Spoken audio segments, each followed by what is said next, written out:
Donkey Kong 64 is perhaps most legendary for how long and difficult it is to obtain 101% completion. The thought of speedrunning this category is on another level of crazy. Over its history, 101% was transformed from a giant collectathon into an onslaught of amazingly creative skips and frame-perfect tricks that were once thought impossible. 20 years ago, people would jokingly say Donkey Kong 64 speedrunners were insane. Today, that's no longer a joke.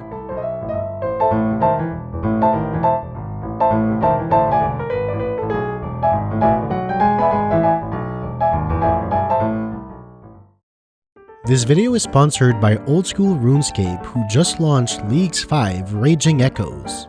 This is a limited time event that takes OSRS to its limit. For 8 weeks, you'll be racing for the top spot on the high scores thanks to massively increased loot and XP rates. You can unlock relics that give you completely busted perks to revolutionize skilling activities. Bosses have been enhanced for a fresh take on classic challenges, but on the flip side, you can gain crazy new combat buffs to fight back. Leagues 5 really flips OSRS on its head.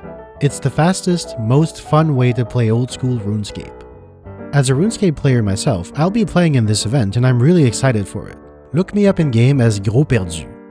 If you want to try it out, there's a promotional Leagues membership package for new and returning players which covers the span of the league so you can blast your way through the event with no long-term commitment.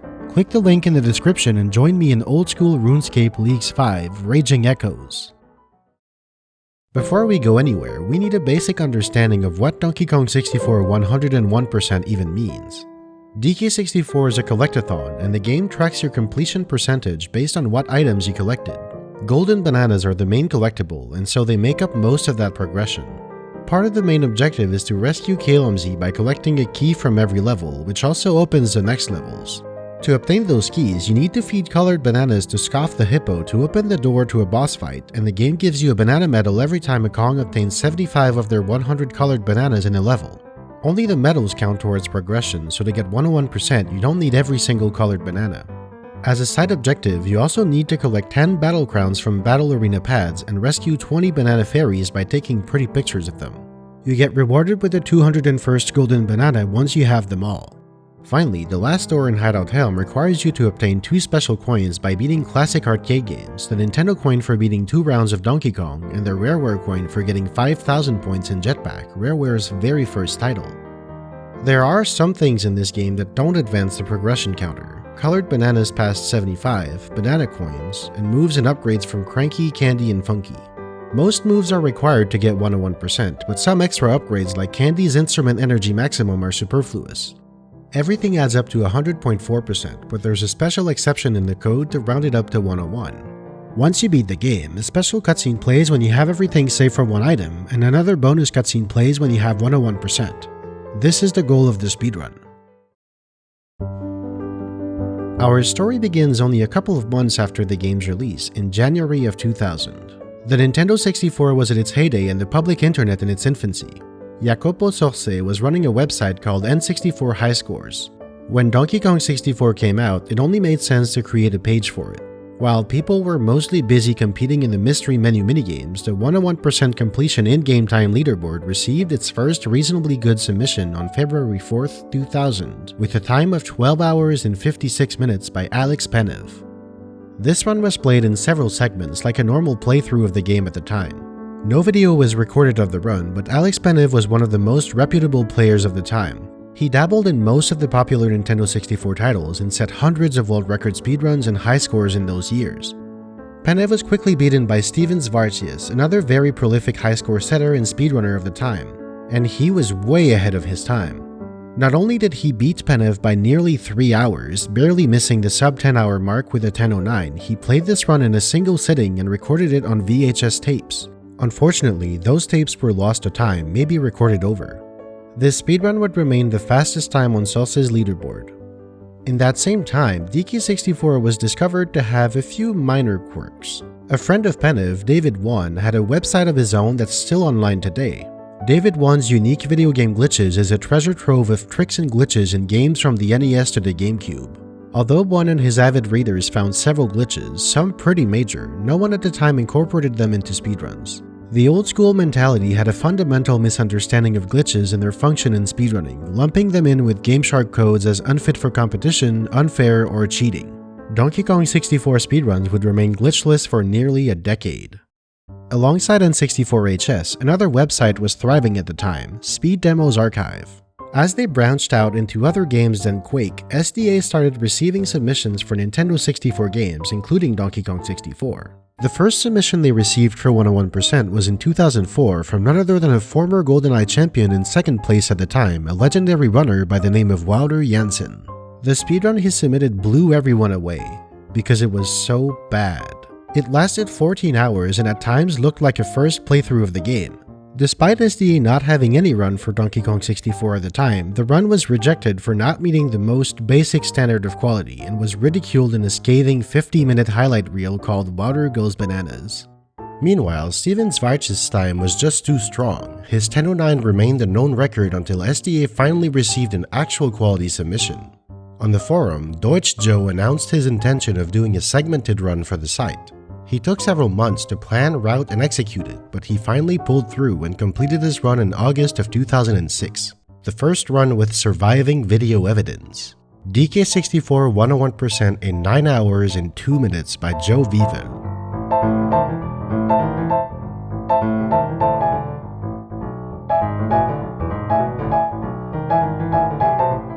Just like Zweig's run, Deutsch Joe's 902 is glitchless. Unlike the 1009, this run was segmented. The general route was straightforward. Play each level in order, with some backtracking needed to fully complete Jungle Japes and Angry Aztec after you free all the Kongs, and Fungi Forest once you buy a rank stand sprint to beat the rabbit in a race. Each level would constitute one segment, along with a small section of DK Isles. Joe Vivel's run clearly had some thought and practice put into it. He routed out each level precisely to reduce backtracking to a minimum. But the run was far from perfect. In Frantic Factory, when trying to get the Nintendo coin from DK Arcade, he game overed 3 times and lost over 8 minutes. He got lost later in the level because his brother burst into his room and distracted him. In Gloomy Galleon, he gets lost a few times and takes 2.5 minutes and 10 attempts to get this very picture. He fails Jetpack twice, the Cave's Baboon Blast scores 3 times, and its Battle Crown 4 times. He loses the Rabbit Race twice and the infamous Creepy Castle Beaver Bother Barrels 8 times in total. There are several routing errors and other mishaps, but otherwise, this run is quite good and it gets accepted to Speed Demos Archive as Donkey Kong 64's 101% speedrun. Everyone congratulated Deutsch Joe on his run, and many expressed surprise at the fact that the game could be done in under 10 hours. Soon enough though, people started to realize that it was possible to do much better. But no one wanted to step up and be the one to do it. Activity around the game dwindled a bit until June 9, 2009, when the legendary runner joined the SDA forum thread about the game, Manocheese. Manocheese was already well established in the Ocarina of Time community, coming up with the Uber challenge in that game, and he was coming to Donkey Kong 64 to break that game too. Donkey Kong 64 speedruns would no longer be glitchless, and they were about to get crazy. Manocheese's very first post about the game was immediately groundbreaking. He found a way to bypass Trough and Scoff and enter bosses without colored bananas. But since bananas were needed for medals anyway, this didn't save much time, only about 11 minutes of boring cutscenes. The very next day, he posts this video, Hideout Helm Early. This opened the floodgates. In the next weeks, Manocheese and others would scramble to formulate an any % route while trying to keep up with the constant discoveries of new major skips and ways to enter levels early. 101% was a bit left out during this madness, but it wouldn't last. Once the situation settled in a bit, any % had been brought down from 4 hours to just 1, and people took a step back and evaluated what this meant for 101. The most serious of these people was another new face who joined during the any % gold rush, Lefty's Heroes. He figured that since Manocheese had a good grasp on the any % run, he would focus on his preferred category. Together with Manocheese, Lefty's Heroes devised a completely reinvented 101% route, this time including glitches. A combination of tricks found on David Wan's website and Manocheese's new discoveries completely revolutionized the run. Once the route had been fully completed in September 2009, Lefty's Heroes sat down and started doing test runs. He immediately found huge success, lowering Deutsch Joe's record by 14 minutes with an 8:48. A week later, he completed his second run-through nearly half an hour faster at 8:20. In the following months, Lefty's heroes put in the work to refine the route and practice each segment to eventually submit a new 101% run to be displayed on the official SDA page. It took him until March of 2010, but he finished a third test run with a revised route. And this time, he struck gold and saved a full half hour, 7 hours and 50 minutes. From there, his progress slowed significantly. He continued to chip away at the route and practice on and off for almost a full year until he was finally ready to have another go in February 2011. He finished in 7 hours and 29 minutes and set the goal for his official run at 7:20. That was what he was going to work towards and what he would be satisfied with.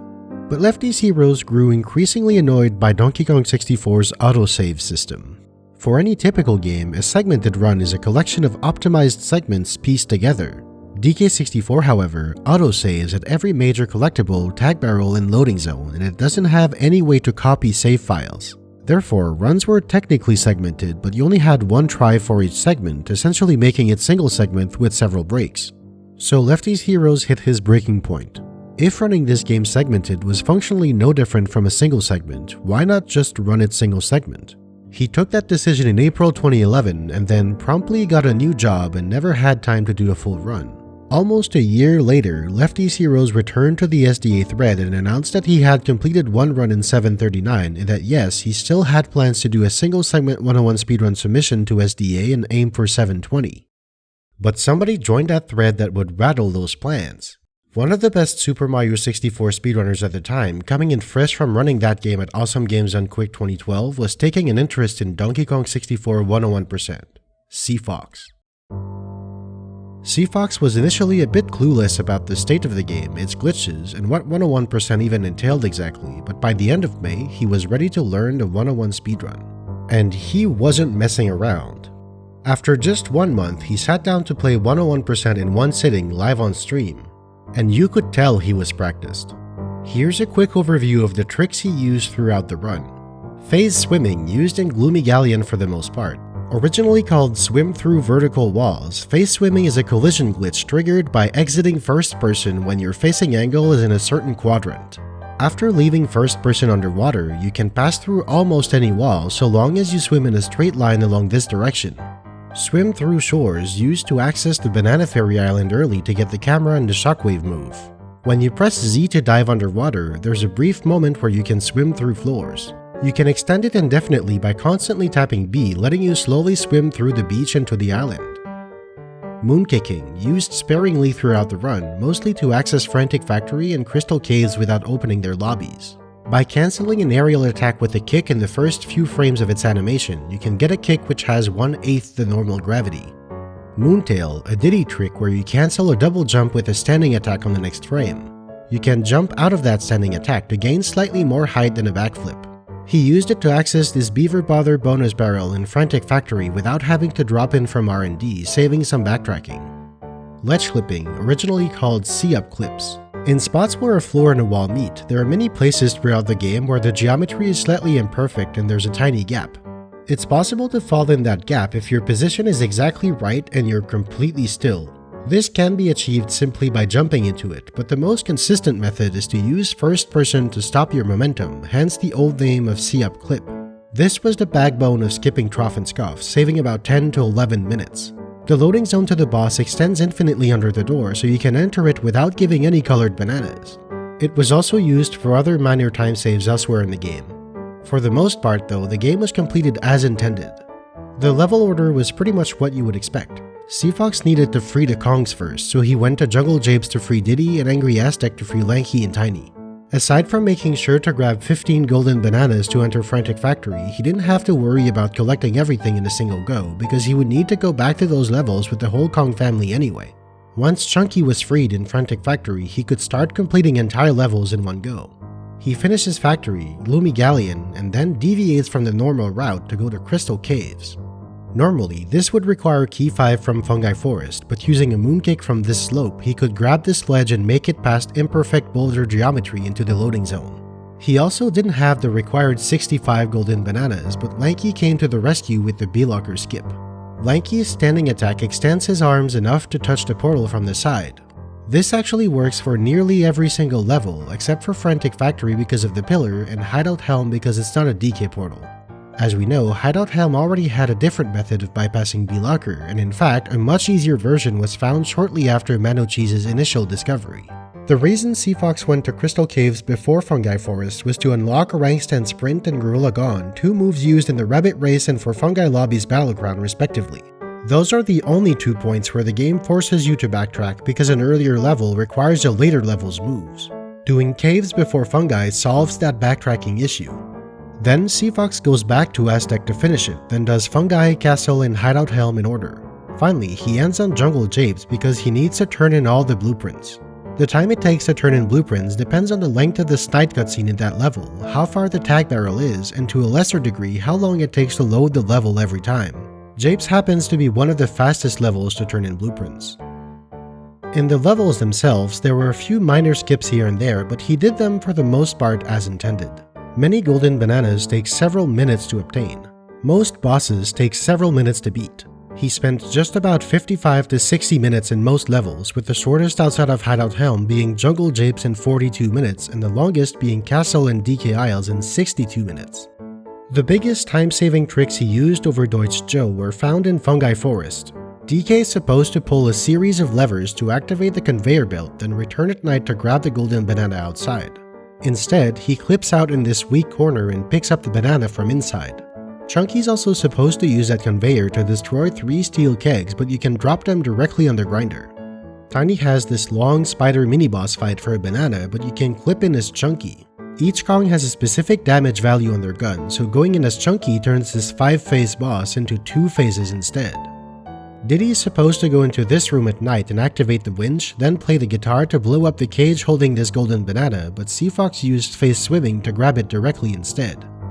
The one trick Cfox labels as the hardest in the run is called Goo Hand Skip. In Creepy Castle, you're supposed to press this switch with Tiny and make your way across from hand to hand using Ponytail Twirl, but instead, he bounces an orange on the wall, gets hit by it, and uses the following invincibility period to cross the room, jumping out of the goo just in time to avoid lethal damage and barely make it to the golden banana.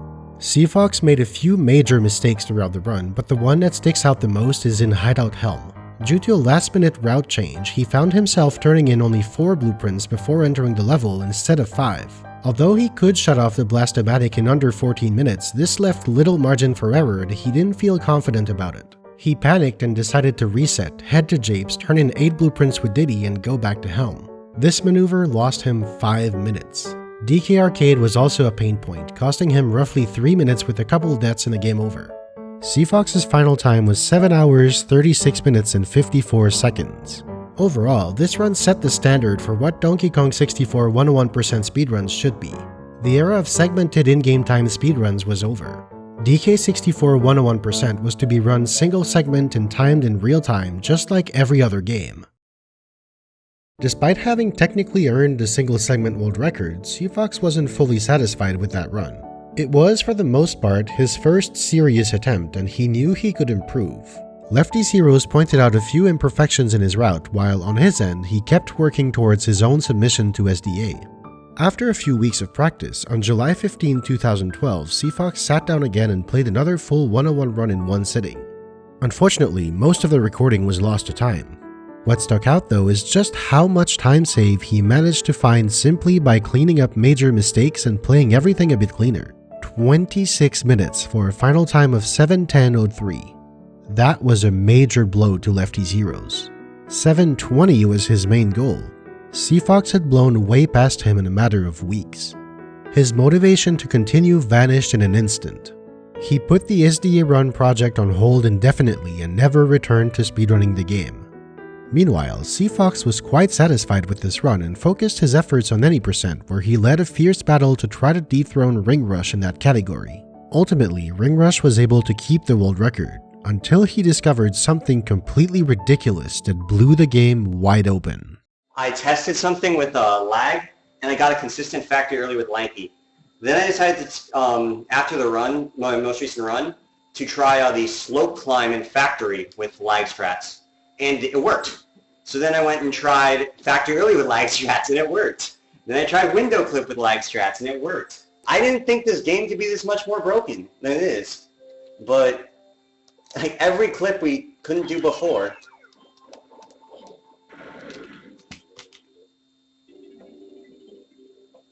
GG. This game's destroyed completely. There's no hard tricks left. Lag clips, or more specifically orange clips, allowed you to get past basically any wall, anywhere in the game with the right amount of lag. It turned out to be far more inconsistent than this first try improvised 3 orange clip made it look at first, but regardless, on top of revolutionizing any percent, this discovery changed 101 significantly. Cfox got to work to establish how and where it could be used, and found several use cases that together could save minutes. He implemented 8 of them into the 101 route. In Factory, he goes from the start of the level straight to Lanky's golden banana at the top of the production room, which doesn't need the switch to be pressed to appear. He also clips past this window to access the lever that opens the Battlecrown pad faster. In Aztec, he clips at the Stealthy Snoop bonus barrel, skipping having to press the switch in the Llama Temple to open this door. In Castle, he skips the entire library room by clipping through the exit door and grabbing the banana that's sitting there.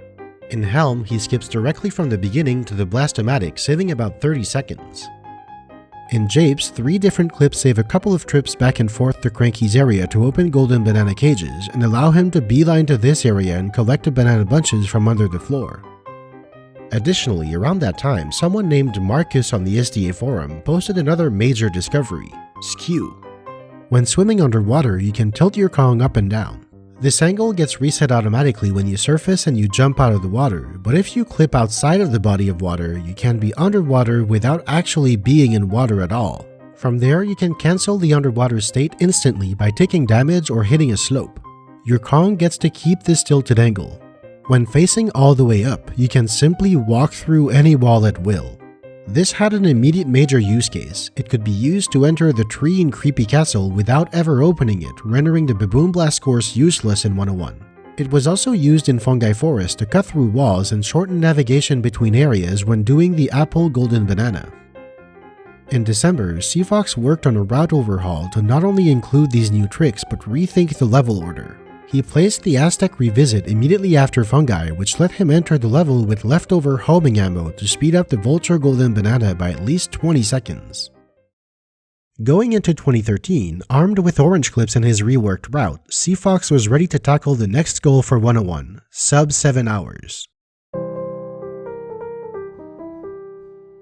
The new tricks paid off immediately. On March 21, 2013, Cfox completed the 101% speedrun in 6:56:54, completely eclipsing his 7:10 from the previous summer. No video of that run was saved, but that didn't matter because he beat it again 2 weeks later with a 6:54:20.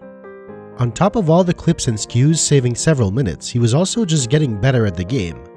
Failing bonus barrels like Beaver Bother and falling out of battle arenas still happened occasionally, but he was getting way more consistent at them. He also added a couple of tricks to speed up slow golden bananas. In Castle, a Moontail to skip lowering the chains in this room, and an out-of-bounds trick to shoot from the water and hit the targets without sniper scope for DK's tree banana. In Aztec, Chunky is supposed to fight this gauntlet of claptraps, but he skips it using skew to fall below the room and jump into the banana. Finally, he used orange damage invincibility frames to collect 2 things for DK, the Caves Lobby banana and the Helm Lobby blueprint. After this 6:54 run, 2013 would shape up to be the year of Cfox.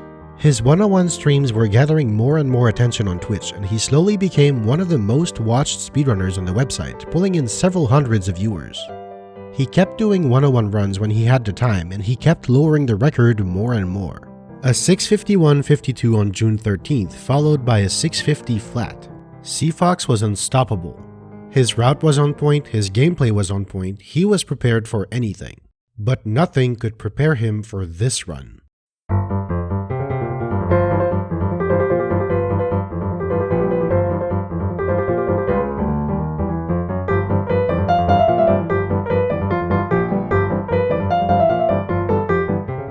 Cfox found himself 6 minutes ahead, less than a third into the run. At this rate, he wasn't looking at a sub 650, he was possibly looking at a sub 640. Nothing was going remotely wrong. No!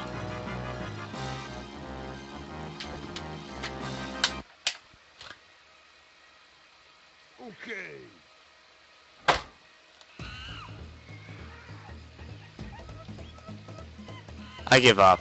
I'm done. I'm done. I give up on this category. This is my last run of this. I don't care what the finish time is. The next week, he got a 6:45.02. But even though he did go back on his word, the underlying sentiment was genuine. He really did want to take a break. He did one more run the next weekend that clocked in at 6:41.42 and he was satisfied. He let the record be for a bit and moved on to 20% and the brand new category at the time, no levels early. In the meantime though, live streaming and speedrunning were experiencing an exponential growth in popularity, and DK64 speedrunning was no exception. Perhaps propelled by Cfox's Twitch presence, the game saw a large influx of new runners in 2012 and 2013. As Cfox took a break from 101%, competition started to brew under him. Someone in particular was starting to make waves. He set a time of 6:55.05 in September and got a 6:52.57 in November. He was dangerously approaching the world record. His name was Znernicus. On top of competing in 101%, new runners also brought in fresh ideas for routing and tricks.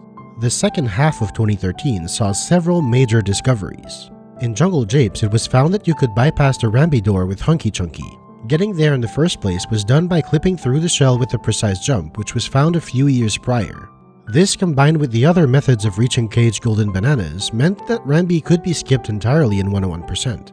In Crystal Caves, two new tricks shortened some of the longest golden bananas in the level: a clip into Chunky's ice shield, skipping the whole boulder sequence, and a roll clip in the rotating room to land up on the side of the puzzle and kick straight to the banana. In Creepy Castle, some new runner by the name of Bismuth found that the whole target shooting game in the tree could be skipped entirely with another orange clip and a bit of out-of-bounds navigation. The next week, Rye Guy found this roll clip to simplify it even more. But Rye Guy made a far bigger contribution to 101 in that same time by skipping DK's Seal Race. This is a ledge clip, just like the ones done with Sea Up. When forced underwater by a ceiling, DK's boat really wants to surface again. Have you ever forced a ball full of air underwater? If you have, you know exactly what happens next. The golden banana is always collectible inside of this shipwreck if you can simply make it in there. The wild collisions are pretty solid, but the developers never expected you to drop in from the sky. Skipping this race saved over a minute, and yet somehow that was not the craziest trick. The most ludicrous discovery was a joint one between Cfox, Znernicus, Ringrush, and myself, the Aztec Beetle Race skip. After ledge flipping on the sidewall at the start, you can fall halfway down the slide with a crouch drop. When a Kong is crouched, they aren't considered to be falling, so you can avoid things like fall damage or, in this case, failing out of the race. Once Tiny lands below, she can make her way down with more crouch drops and collect the golden banana without actually racing the beetle. This intense trick only saved about 15 seconds if done perfectly. The combination of competition and fresh discoveries lured Cfox back to 101. He fired up his stream on November 30th, 2013 and put all of the new tricks to use. He found himself a few minutes ahead of his old record once again, and he closed it out in 6 hours, 37 minutes, and 12 seconds. Gold? Wow, that was so bad. The year turned to 2014 and Donkey Kong 64 was featured at Awesome Games Done Quick as an any percent race between Cfox and Znernicus. Meanwhile, just as hotly contested was the race for the 101% world record in the sub 630. Znernicus had grown into a fierce any percent runner, fighting Cfox and Ringrush at the top of the leaderboard. It was obvious he had the skills and the patience to challenge the 101 record as well, and soon enough he did. On February 9th, 2014, Znernicus did a 101% run to improve his 650 and try to inch closer to the record. He gets off to a good start, and it just keeps on getting better. I gold by 51 seconds. By the time he leaves Creepy Castle, he's 10 minutes ahead. Cool, 9-second gold. Even better, his next split had a huge time loss in his personal best. He ends up leaving Hideout Helm 15 minutes ahead of his 650 and on world record pace, and he finishes the run in 6:36.10, a new world record. 10, okay, cool. This run didn't use any new tricks that Cfox wasn't already using in his 637. Znernicus simply played it better. That's a strong PB though, and it's actually a record too, as the chat knows. This was a good run, I guess. However, he wasn't satisfied with this run, and he knew there were plenty of mistakes to fix next time. It's a long run. With a number of mistakes in it, I would like to improve it. But before he would go and do that, he felt that the 101 route was in dire need of another rework. And so work began to think over the entire route yet again. Hideout Helm was moved way up in the order immediately after Gloomy Galleon. A simple clip through a weak part of K. Rool's face and the backflip clip to skip B-Locker meant that Helm could be completed as soon as you had enough blueprints with a single Kong and all the moves to shut off the Blastomatic. It made sense to do it here because it shortened the overworld navigation by quite a bit. But how do you get all the moves to go to Helm after just the first 4 levels? Well, by visiting Crystal Caves before even going to Angry Aztec. As it turns out, DK can not only enter Cave's lobby early, he can enter the level itself just like Lanky can with an extended slap. In fact, he can enter all the same levels this way. The only caveat is that because DK's hitbox is front heavy, he needs to jump at B-Locker while facing away to be able to get slightly closer.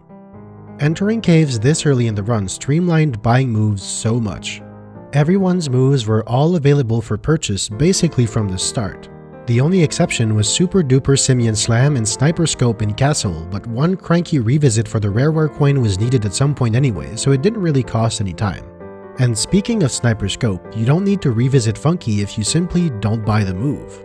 Sniper Scope allows you to zoom in and out in first person, but it also greatly extends the range of your shots. Sniper is supposed to be used several times in the level, but finding all of these skips and workarounds finally amounted to obsoleting the entire thing.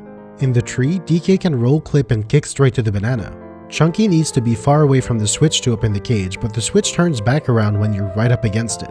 With the right position, you can aim at the switch from under it. In the dungeon, Diddy's Moontail skips lowering the chains. In Lanky's Tower, you can get close enough to the switches, but you can't look up far enough to aim at them. With homing ammo, however, shots will curve towards the switches, making it possible to hit them without Sniper Scope. Forgoing Sniper Scope not only skips the Funky visit and the purchase of an optional max ammo upgrade, it also gets rid of the insane amount of additional lag when aiming a gun for the rest of the run. It's impossible to know for sure how much time is added by lag, but Sniper Scope is infamous for causing the mechanical fish banana to become near impossible to obtain just because of the lag it generates. It took 4 months for Znernicus to devise and practice this new route, but finally, by June 2014, he was ready for attempts. On June 20th, he had this run. Well, that's disappointing. The reason for these splits is simply that his first Angry Aztec visit was much longer than before. He had a mixed bag of new and old split times, which basically meant that he would have no idea what his pace would be until the routes matched up again, right at the very end of the run, just before entering the final battle against K. Rool. Znernicus premiered a couple of new tricks in this run. First, the orange clip to the lever had a stupidly simple optimization. If you simply clip the other wall instead, you can go straight to the crown without opening anything. In Gloomy Galleon, Diddy's infamous mechanical fish banana could be sped up tremendously. With a precise double shot, Znernicus hits both top targets at once, which breaks the whole cycle. The fan keeps spinning as targets become active, and he shoots them through the fan to complete the whole thing a good 30 to 40 seconds faster. As the run advanced and the splits flip-flopped from minutes behind to minutes ahead, he still had no real measure of how well he was doing. He estimated that he was probably on record pace, but not by much. But then, he finished Jungle Japes. And Japes is done. Almost 9 minutes ahead of the world record. Comfortably sub 630 pace. Oh, I am on sub 630 pace. Now I really hope I didn't forget anything. All he had to do was make sure he didn't forget anything and cruise to the finish. And yes, the risk of forgetting something in a 101% run is actually real. With the run this long and with so many collectibles, there are dozens of things to pick up that are incredibly easy to forget. The most common culprits are colored bananas leading to missing medals and blueprints leading to missing golden bananas way down the line at the end of the run. It was common practice, even for top-level runners, to do a quick check of the total screen before heading to K. Rool, especially when using a new route and when sufficiently ahead. We're ready to sub 630. Yeah, 627.30. Alright, well I got the sub 630. I'm not really sure what my next goal time is. Yeah, sub 625 should be doable. Sub 620 is probably possible, I agree. Znernicus let up a bit and spent the rest of the summer playing other games and categories. In the meantime, someone else who joined in the boom of 2012-2013 suddenly made a splash, Tudos. Originally focusing on any percent and no levels early, Tudos started 2014 with a 101% run in a bit over 10 hours, as is typical for someone first learning the category. He ran it back in 8:45 in March, then got it down to 8:12 and 7:43 at the end of May, and that's when he really kicked things off. In June alone, he got his time down to 7:36, 7:30, 7:19, 7:06, and got the sub 7 on July 3rd. In September, he came back and took 19 minutes off his time with a 6:40, then a 6:30 the next month. On October 21st, Tudos, now only 3 minutes off of Znernicus' record, fired up another 101 stream, and this is what happened. Oh my god, those beaver bothers were incredible. Oh my god. At 3.5 minutes ahead of his personal best, Tudos was now officially on world record pace. All he needed to do was close out the run. Ugh. Wow, this guy. Hello? Dude! What the hell, dude? I can't play my instrument either. Oh my god! You've got to be kidding me, dude! That was the worst luck I've ever seen on that guy.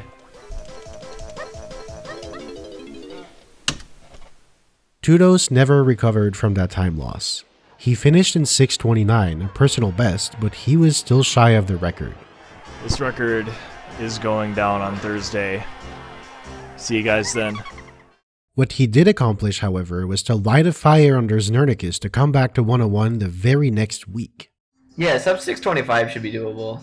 That was Znernicus' goal when he got his 627 back in June. This time, no big reroute or anything, just a couple new discoveries. In Jungle Japes, a trick from any percent that Tudos and I discovered made its way into the run, Bush Bush. Generally speaking, object collision takes precedence over wall collision, so in some cases you can get an object like this bush to push you through the wall. This cut the entire beginning section of the level and let him go straight to the main area. He made sure to still trigger the cutscene where Diddy screams for help and to cancel it with the first time text for tagging a banana port warp like it had been done for years. Bush Bush is only reasonably doable with DK, so Warp 1 has to be tagged for the later revisit. Another find was skipping golden banana dances. If you're flying high enough above the ground or underwater, collecting a golden banana won't trigger the 5.5 second long dance. But another interesting special case is if you're taking damage. It turns out that it saves time to throw an orange at yourself to damage yourself into golden bananas. The only other major new trick was for the rotating room in Crystal Caves. The roll clip to the side of the puzzle that Cfox used was obnoxiously hard and inconsistent. In fact, it was so bad that Znernicus had stopped even going for it. However, a new moon kick was found, a specific type called a ledge kick. You can do this almost anywhere when there's a slightly higher ledge, but the kick is frame perfect. You also have to turn around so your back is against the wall to land on this beam, again because of DK's front heavy hitbox. Other than that, Znernicus' plan to get sub 625 is just to play better. And although the run gets off to a slightly rocky start, things start to take off in Gloomy Galleon. And really take off in Hideout Helm. By the time he exits Angry Aztec, Znernicus realizes that this run is something special. I thought most of my time save possibilities were in the second half of the run, so things could be very good here. I could get a very good time. And boy was he right. Oh yeah. Oh yeah, actually, it wasn't even that close.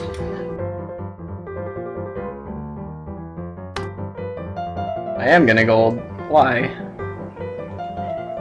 I mean, I think I'm done caves. I didn't forget anything, did I? Is 147 correct for caves?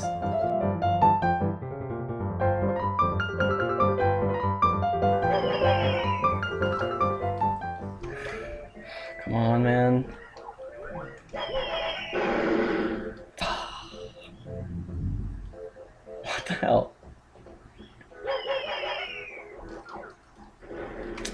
Dude, lanky. Why? That freaking... Wow. What? I made it? What? I could have sworn that was not going in. Wow. That sucks though, because I lost so much time. He ends up losing nearly a minute in Japes, entering K-Rool pretty much exactly 10 minutes ahead, and he closes it out in 6:17:34. Alright, the sub 620 is done, and now I can focus on Portal 2 and Aperture Tag and all those other games that I've been meaning to improve. Just had to get a better time on this one first. And so Znernicus was out. His 6:17 was absolutely amazing. That run took the wind right out of Tudos' sails. A few days ago, he could play at a 625 level and narrowly beat the world record, but now, no way. 6:17 was too good. 2015 rolled around and no one was challenging the record. The category started to warm up again though, and activity lower on the leaderboard was brewing. In just the first couple of weeks of April, runs were popping up left and right as new faces were making their mark. TJ Blakely with a near 9-hour run, Arch Ghostkins with an 8:31, Kiwi Killer with a 7:29, Emo Arbiter with a 7:17, Connor 75 with a 6:52, and MCAT with a 6:34 was now sitting in 3rd place. Even Tudos improved his run to a 6:24:54 on April 15th. But everything would change on the very next day, the fateful April 16th.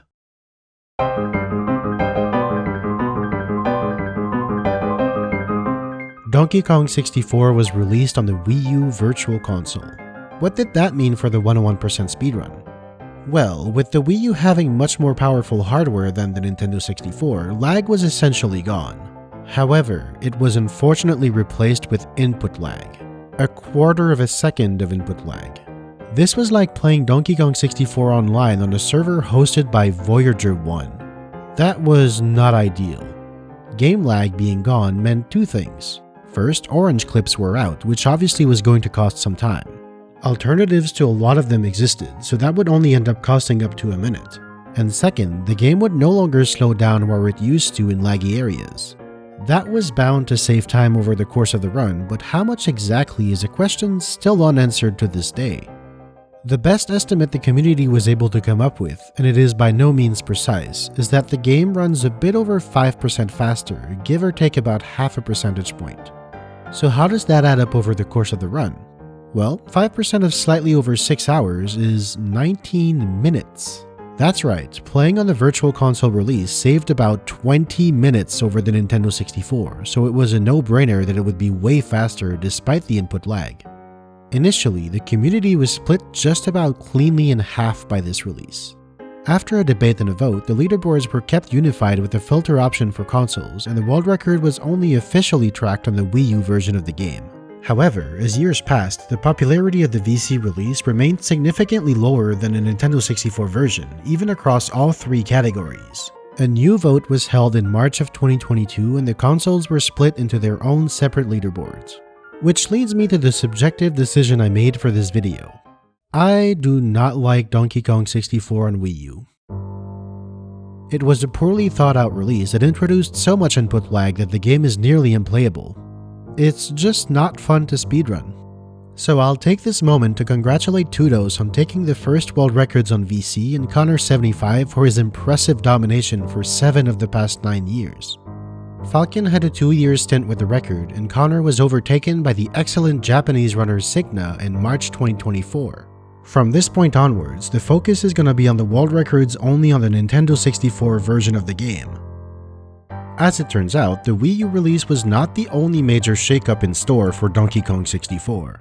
Not even 2 months later, prolific glitch hunter Xcord posted a video of a strange glitch that had been brought to his attention in YouTube comments by someone named Adam Whitmore. Dug it done quick. Now this glitch was obviously very useful as it could end the Dogadon fight instantly, saving over 3 minutes. However, its full effect completely baffled everyone. Dogadon is actually fought twice, once in Angry Aztec and for the second time a much longer fight in Fungi Forest involving Hunky Chunky. The Fungi Forest version actually came first, and the Aztec version was repurposed towards the end of the game's production cycle, so it behaves mostly the same. When performing this glitch, regardless of the version of the fight, your Kong goes into Hunky Chunky mode and you receive Key 5. That's right, you can get Key 5 in seconds directly from Angry Aztec. Even better, since you don't get Key 2 doing that, the Troffenskopf portal stays there, so you can re-enter and get Key 2. Dogadon Quick remained unexplained for years until it was finally figured out by resident monkey scientist Balim. When Dogadon takes damage from a TNT barrel, the game also checks if he's colliding with the Kong. If he is, it incorrectly assumes that you're at the end of the Fungi Forest refight where Hunky Chunky gives him a big punch, so it triggers the end of that fight. The functionality remains for the Aztec version even though the cutscene itself doesn't exist. This would be massive even if all it did was save 3 minutes, but it doesn't end there. The ability to get Key 5 this early had larger repercussions. Creepy Castle is the only level that can't feasibly be accessed without opening its lobby. The boss of Creepy Castle, King Cutout, is fought with all 5 Kongs because you're expected to have all of them by this point. If you leave the fight through the pause menu, you'll return to Troffenskopf as the Kong you were playing. If you enter Attack Barrel using a Kong that you haven't unlocked yet, as a failsafe, the game gives you that Kong because if you were playing as them, then surely they were freed. You can repeat this process of entering the fight, pausing with the locked Kong, and freeing them via the Attack Barrel until you had the whole Kong family. This became known as Cutout Kongs or Castle Kongs. That was a revolution for 101%. You could now start the run, go to Angry Aztec early, get Key 5, immediately turn that in, go to Castle, and free all the Kongs all in about 15 minutes. Then you would buy moves which would all be accessible because you went to Castle, and you would be ready to complete all the levels in a single visit. The 101 route had to be completely rewritten from scratch. This discovery was amazing, but it actually wasn't quite clear if freeing the Kongs through Cutout really was much faster. Its advantages over what came to be called organic Kongs were partially mitigated, and it had its drawbacks. First, Key 5 early wasn't exclusive to Cutout Kongs. You could do an organic Kongs run and still do that. Re-entering the Cutout fight several times adds up to a couple of minutes that the organic route doesn't need to do. On top of that, even though freeing Kongs does take a bit of time, it rewards you with a golden banana that you still need to go and collect with Cutout Kongs. Nearly all the moves unlocked by Castle are also unlocked in caves, so the Castle route only skips a little detour to caves that the organic route does. Finally, the organic route does have to enter Japes and Aztec twice, but the Castle Kongs route still needs to enter Aztec and Castle twice. All this to say, it was near impossible to know how much time Castle Kong saved, if it even saved any. The estimates were anywhere from negligible to roughly about 2 minutes. The new route Znernicus came up with had him go to Aztec and Castle to free 4 of the Kongs, then buy Monkey Port and use it to go straight to Factory from above. Once in Factory, he would free Chunky, buy all the moves for all the Kongs in one visit, and continue with a slightly different level order: Galleon, Helm, Castle, Caves, Fungi, Aztec, Japes. While the biggest new development was obviously Dogadon Quick, it had been almost a full year since the 617, and many new tricks were found in that time. More banana dance skips were found and were being introduced to 101. It was found that you could get skew by entering first person with your gun out while in an underwater state but outside of a body of water, like out of bounds. This was used in Jungle Japes to go through all the banana cages and completely trivialize the shell area. The shell itself was sped up with a torch clip, but this gate still needed to be opened so that Tiny could get out. Skew is also used to massively streamline the Llama Temple by navigating around all the rooms without opening any of them. In Factory, Diddy's R&D banana could be sped up by playing the guitar. You normally can't play your instrument during this gauntlet, but with the precise backwards Chimpy Charge cancel, you can play your guitar just before the cutscene starts and eliminate all the enemies. In Crystal Caves, this wall was found to be weak enough that DK can roll through it, and Chunky can walk through with a bit of lag. With an absolute truckload of lag, he could also go through this wall in Fungi Lobby and skip a long sequence of shooting at the ceiling mushroom with every Kong. Altogether, these discoveries added up to several minutes on top of Dogadon Quick, so that 617 was not going to last long. Znernicus got to work, but he didn't find immediate success. Playing on a brand new route and learning all these new tricks was proving to be more difficult than anticipated, and he couldn't beat his world record for a while. The best he could manage was a 619. It took him until October 24th, almost an entire year to the day after he got it, to finally get a run ahead of his 617. Note that he's running against a 622, so he's not as far ahead as he seems to be. He fired so many shots at me. Oh, he actually froze me. Hopefully that wears out before the cutscene's over. Are you serious? Go away! How do you make it go away? Are you serious? Will it not leave? Do I have to exit enter? I hate this game. Sometimes. He didn't know that you need to rotate the control stick or hold up left to break the bubble, and believed that you could only break it by taking damage. With nothing to damage him anymore, he thought that he had to pause exit to get out of it, forcing him to redo the entire fight and losing nearly 3 minutes. That sucks so much. And yet somehow, he still came out of that level even more ahead of his 622, and he even squeezed out a world record in 6:16:41. So, assuming I didn't forget anything, because I didn't check, this is an N64 101% world record. Obviously, he wasn't satisfied. He kept at it, and 2 weeks later, he found himself on a slightly better pace. Oh, look at that. 30 seconds saved. Don't even know how that happened, but okay. He finished that one in 6:14:13. Much better, but still a bit short of what he knew he was capable of. He knew he would eventually get around to improving it. Hey, how about we check out what other runners have been doing lately? Tudos and Connor75, well, they moved over to Wii U VC and took the record there. MCAT improved to a 622. TJ got a 705. Whoa, sorry, a 634. A 627. Wait, TJ, what are you doing? Nice. Yo, look at this split. Good, I got it. Wow. There we fucking go. Sub 610 101 on N64. Remember when I said that it was impossible to know how much faster the Castle Kong's route even was? Well, TJ was playing on a new organic Kong's route. As far as new tricks went, TJ's run really didn't have anything special, simply 2 easier ways to do some skips. He replaced an unwieldy orange clip with a banana bush, similar to the bush in Jungle Japes, and he replaced a precise jump into Chunky's igloo with a simple jump aerial through a weak wall. That's it. He simply came out of nowhere at light speed and straight up played way better than Znernicus. 2015 turned into 2016, and 101% was about to have a major turn of events. The game's most dominant any percent runner, Ringrush, had never done a 101% speedrun before. He received friendly peer pressure for years and years, and always said that one day he would do one. Well, he kept his word, and the day had come. Ringrush announced that on February 13th, 2016, he would release his 101% speedrun, his tool-assisted speedrun. In the weeks leading up to the release, it was decided that for fun and games, during the livestream reveal, the run should be compared against a real-time world record. That extra bit of motivation got Znernicus and TJ to do some more attempts, as well as another runner who secretly snuck up into second place, ahead of Znernicus. It was me. Instead of settling for comparing with the world record, however, TJ, Znernicus, and myself decided to run using the exact same route and the exact same set of splits. We took the sum of our combined best individual splits and used that for the comparison. So we worked on improving our times as much as possible leading up to the task reveal. After I knocked down Znernicus to 3rd place on February 3rd, he quickly fired back with a new world record of 6:06:48 on the 6th. The very next day, TJ finished his own Castle Kong's run with a 6:05 flat. We kept playing until the release, but the record was not beaten again. Ringrush's run came out.